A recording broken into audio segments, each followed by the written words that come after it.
Hey collectors, Anthony from HNE here, and today we're taking a look at Transformers Legacy Evolution, Anti-Junkion Decepticon Axelgrease. If the Junkions are a species or subspecies of the Cybertronian, one would like to assume that they also fall in one allegiance or the other, and not all of them are exactly the same. But as you see, Axelgrease is on the left, and on the right is, I want to say, RAD 2001 tow line. Now, before you ask, and when we get to it, yes, tow line, I made it to a Decepticon because I have the Scourge, and I want Scourge to be able to power up just like Optimus does, because I have RAD 2001 Optimus with the Ultra Magnus blathering on. Let's put these two aside.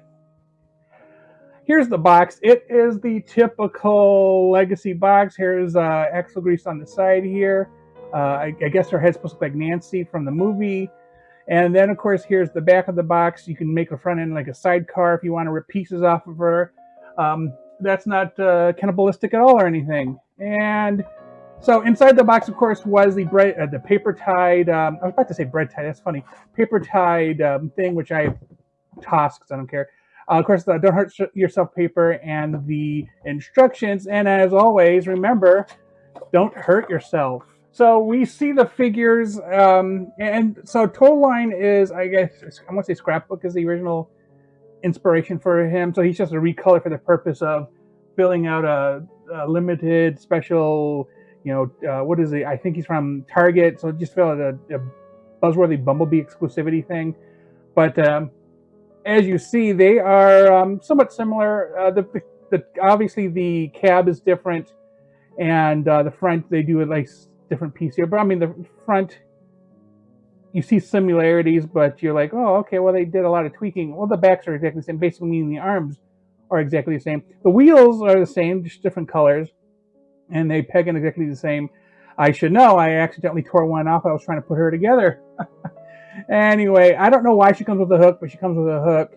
And I have a feeling that hook and this actual build here is what's going to end up being what's-his-face from the 2009 series animated. So, and I can't remember his name for the life of me. The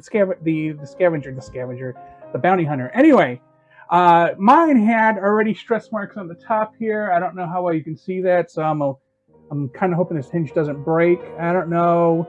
I don't think I put any pressure on it, but I have to say one thing about all of this is, and the reason why I popped the tire off, everything is super tight here. Now, you're probably asking, why is this in vehicle mode? Well, because everybody else does transformations basically fresh out of the box. I wanted to be different today, so here we are. And so I'm not going to transform this guy in camera. I'm not even reviewing him, frankly. It's just scrapbook with, mystery machine colors, so we're not even going to bother. But her, I'm going to transform for you. And I'm going to start by pulling off all these accessories. She, of course, comes with these two, and these are all in that paper wrap in the back there. And, of course, these two pistols that are also the engine block, if I can get them off. As I said, everything is super tight, and I might not be able to get any of this off. Like, I'm going to have to tear it apart just to do it. But it was just surprisingly really tight. And here's this, and, of course, this comes off, and see if I can try to get this engine block off. Actually, I'm going to unpop these doors, and then I'm going to pull this out here, and this will let me just separate the front end here. There we go.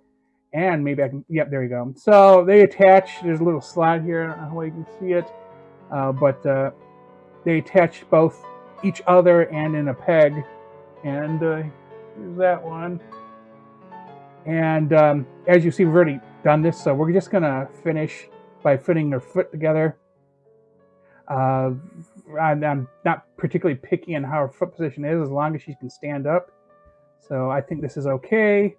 And this is a nice, it's not tight, but it isn't loose, I should say, so it should be able to support her weight in theory. Famous last words. Now, the part I hate the most, and I think I said it in Scrapbook's video, is, as you see, this has already come apart. I hate the way these arms fold in. I hate the way these arms are on these weak joints. I actually had to use an awl, which is one of these types of screwdrivers with no threads on them, basically to force this one arm, or maybe it was this arm, to just get this, it was this arm, just to get this to turn the 90 degrees I needed out of the box to get into this form. It is not my favorite. and I don't know why they keep using it. And I can never get this together. Like, everything is just so freaking tight. You can see I'm causing a couple of marks. There you go. I've already caused a little bit of damage. It's just you would think. I mean, this might be overcorrecting. You would think as these molds go along, they would get a little weaker, and then they would adjust them because mold degradation is real. But they maybe overcorrect it because this is just way too tight.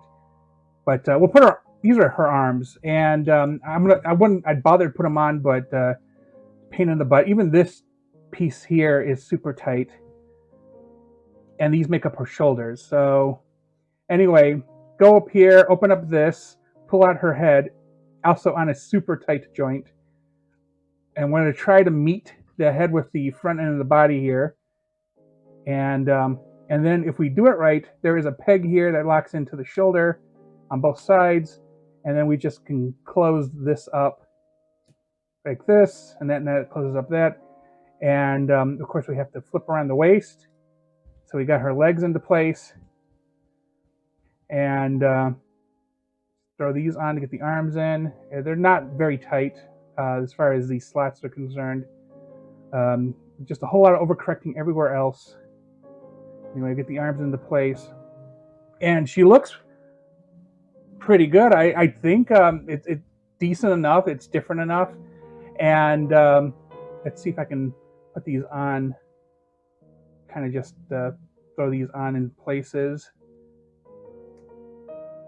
I mean, and if you're into collecting all of the combiner or all of the combiners, well, technically, yeah, that's kind of the purpose of it, is collecting all of them so you can do the combiner with Trash Master. My big concern, though, is they really need to release more Autobots, because why would a Decepticon combine with an Autobot combiner piece, if that makes any sense to you? I'm gonna, yeah, see, this bit is so tight that I can't get it to turn very much on its own. There's a pretty good chance she is probably going to go back into vehicle mode, and that is the last time I'm going to touch her. It's just so painful to get her to do what I need her to do. There we go. Fix her head. And then there are these bits here. Honestly, you could leave them in the feet, or you can stick them like on the side or something. I mean, they're 5mm ports, so wherever you put them is up to you. I do like the cannons she has that covers up her hands. Those are pretty neat. I like the way they look. And then you can throw the hook into one of them here, and there she is. That is it. That's what you get, and decent enough. It reminds me with this coloring kind of like the Viacons from the Prime series. But when we get back, we will take a look at Scrapbooking or Scrapbook Teleline and compare them. Okay, so here they are together. As you see, I put a Decepticon symbol on his chest. I'm not really picky about altering allegiances when it comes to non-G1 Beast Wars era Transformers, so he is a Decepticon now. And you can see all the similarities, like in the arms and the torso. I mean, the chest plate's different. The waist is generally the same. The legs are different enough. The feet are similar, as you can see, but they, of course, do the front end differently. And if we keep going around, you can see just similarities there. I mean, you can transpose pieces. You can mix and match. They're meant to come apart. They're basically the cups of Junkions. Or I guess maybe Cup is the Junkion of Autobots? I don't know. Anyway, so not too much different. And if you're collecting to complete like a story or something, you definitely want a Decepticon Junkion. If you're collecting because you want the Junkions to do the Trash Master and you're not worried about allegiances, all good. I'm just saying that the joints are too tight in these two. It's particularly bad with Axelgrease. It's just... I hate ripping the arms off. I hate the fact that I've caused some damage to them because the mold degradation, I think they overcorrected. With that said, tell me in the comments your thoughts on these items. Did you get them? And how was your experience with them? Thanks for watching, and please remember to like and subscribe.